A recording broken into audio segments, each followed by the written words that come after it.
feeling disconnected. I felt like something was deeply missing. If you're a writer, you'd get something called writer's block, and for me, I felt like I had come to a baker's block. So I remember speaking one night with my friend Lionel, and he gave me this analogy about McDonald's, and he asked me, what do McDonald's sell? I answered, hamburgers. Like, it's a no-brainer, right?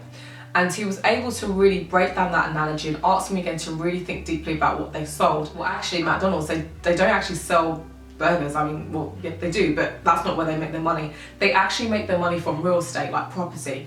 So I was starting to think, okay, we're onto something here. And he got me to really understand what is it that I'm trying to do with my cupcakes. When I took time to actually stop and think deeply about it, if you just look at the world, guys, we've got so many ways of staying connected, yet we are so disconnected, it's unreal. And I just felt that I had to do something now to change that. One thing I've noticed from my travels, that no matter how disconnected or separated we are, the one thing that everyone is trying to preserve is their culture. But there's something about your culture that you don't want to lose, that you want to preserve. At the end of 2015, I had met a gentleman called Action Jackson, and we spoke. Through that conversation came the notion of the Munchin mission. And for people that don't know me, I am a foodie. I love my food. Like, I'd stay at home and just eat food. Like, I'm a foodie. So I knew that with this mission, although it was going to be, yes, food-based, it was going to be deeper than that. I set myself a target and a goal, and my goal was to go to 12 countries in 12 months to really explore 12 new cultures and create 12 new flavors. Now I've made it halfway through the mission, and I've learned so much more than I could have ever imagined. Every time I was traveling during the mission, when I was in each country, I realized that I'm not just learning about the food or drink, but I'm actually learning about the history and the people, and that's really what makes up a culture. It really is. When I was with the locals, that's where I really got to know the person's culture and really feel the authenticity, and I really wanted to reflect that in my flavors.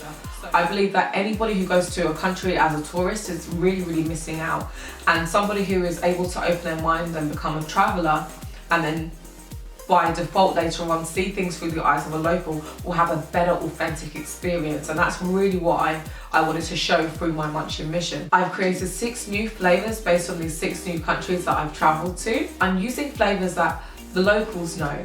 And for example, let's say you're from China and you meet somebody from Ghana, and maybe you don't know anything about Ghana, you just happen to have one of my cupcakes, and then you find out the story behind my Accra cupcake inspired by Ghana, and you learnt that how a popular street snack which was grilled plantain and peanuts, and you're able to tell that to the Ghanaian person that you meet, and that's going to generate something inside of them that's going to make them think, oh my gosh, how do you know that? It's a very specific thing that the locals will know, and it goes beyond just the surface of like, oh, I've been to Ghana, or I have a Ghanaian friend. You're really touching something deeply rooted in their culture that you guys can connect with, and that's literally what I'm doing. I'm trying to give you guys that deeper connection by using my cupcake as a tool to initiate that. I'm actually trying to tell you a story. I mean, some of the ingredients, if I was to put it on a table from these different countries, you wouldn't even know what it is. But if I put it on a cupcake, there are enough recognizable elements on a cupcake for you to know, if you look at it, it's a cupcake. Then it will, hopefully make you guys ask the questions like, okay, what's that thing on there? What's that? And, start the conversation. So it's my way of really connecting you on a very deeper but cool and fun level. And to be honest, guys, I've never met anyone who's eaten a cupcake and been sad. I really think cupcakes make people happy. So guys, I really hope that you've enjoyed these videos. Make sure you subscribe, like and comment below, and I'll see you next week.